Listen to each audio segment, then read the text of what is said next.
Assalamualaikum warahmatullahi wabarakatuh. Bagaimana kabarnya hari ini? Semoga tetap sehat, semangat, dan ceria. Nah, anak-anak, hari ini kembali kita akan belajar di tema 4, subtema 2, dan pembelajaran kedua. Nah, sebelum memulai pembelajaran hari ini, terlebih dahulu mari kita bersama-sama berdoa. Berdoa dimulai. Berdoa selesai. Semoga dengan doa tadi dapat memperlancar pembelajaran kita dari awal sampai akhir nanti. Nah, anak-anak, tujuan pembelajaran kita pada kali ini adalah yang pertama, anak-anak dapat mengetahui ciri-ciri pantun. Yang kedua, anak-anak dapat mengetahui penyakit pada organ peredaran darah manusia. Dan yang ketiga, anak-anak dapat memahami properti pada tarian. Nah, bagaimana anak-anak? Sudah siap? Nah, pada pembelajaran kali ini yang pertama kita akan belajar tentang ciri-ciri pantun. Nah, anak-anak, sebelumnya kita sudah pernah belajar tentang ciri-ciri pantun. Bagaimana? Masih ingat?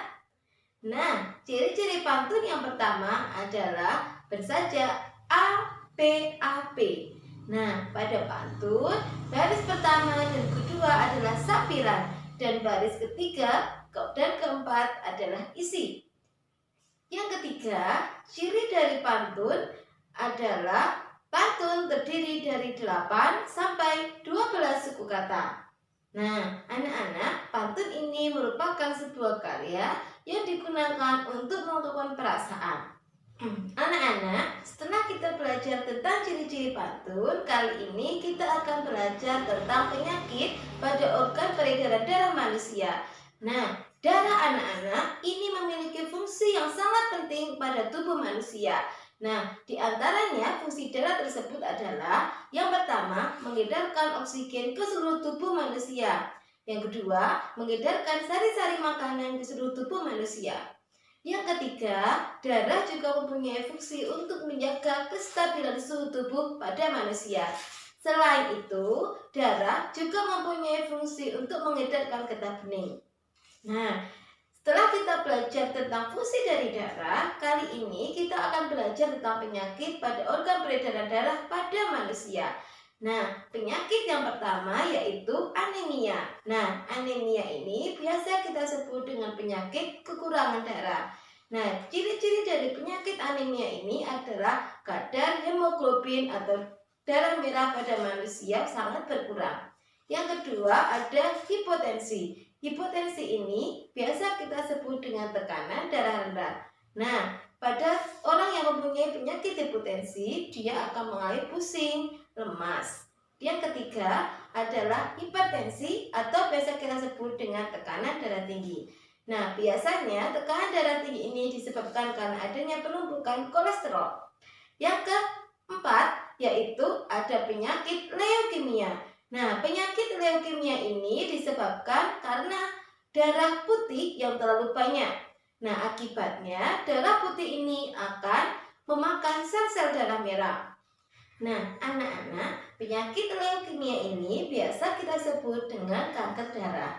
Nah, penyakit pada organ peredaran darah selanjutnya adalah hemofili. Nah, hemofili ini adalah penyakit darah yang menyebabkan darah suka membeku. Nah, untuk mengatasi penyakit hemofili ini, kita biasa memakan makanan yang mengandung vitamin K. Nah, selanjutnya yaitu ada talasemia. Nah, talasemia ini adalah penyakit pada organ peredaran darah yang disebabkan karena bentuk pada darah merah yang tidak beraturan.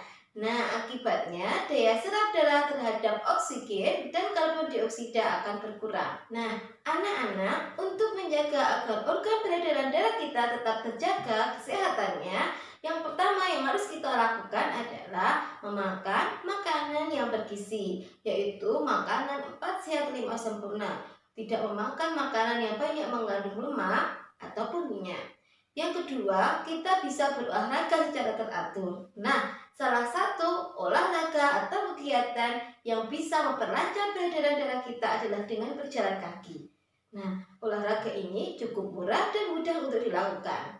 Nah, selanjutnya anak-anak bisa melakukan kegiatan berjemur di pagi hari. Nah, kegiatan berjemur ini juga sangat membantu anak-anak dalam menjaga organ peredaran.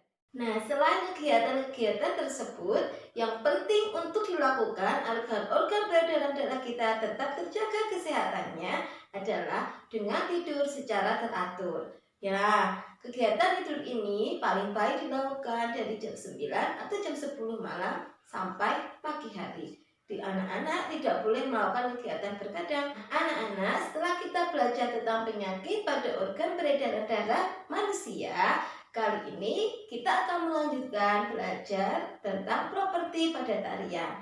Nah, properti pada tarian ini anak-anak adalah alat-alat yang digunakan oleh seorang penari dalam pertunjukan tariannya. Nah, beberapa tarian yang menggunakan properti contohnya tari topeng, tari payung, tari piring, dan lain sebagainya. Nah, pembelajaran ini kita akan membahas properti pada tari-tarian tersebut. Nah, anak-anak, demikian pembelajaran kita hari ini. Ada kurang dan lebihnya mohon maaf. Semoga bermanfaat. Sampai bertemu di pembelajaran selanjutnya. Wassalamualaikum warahmatullahi wabarakatuh.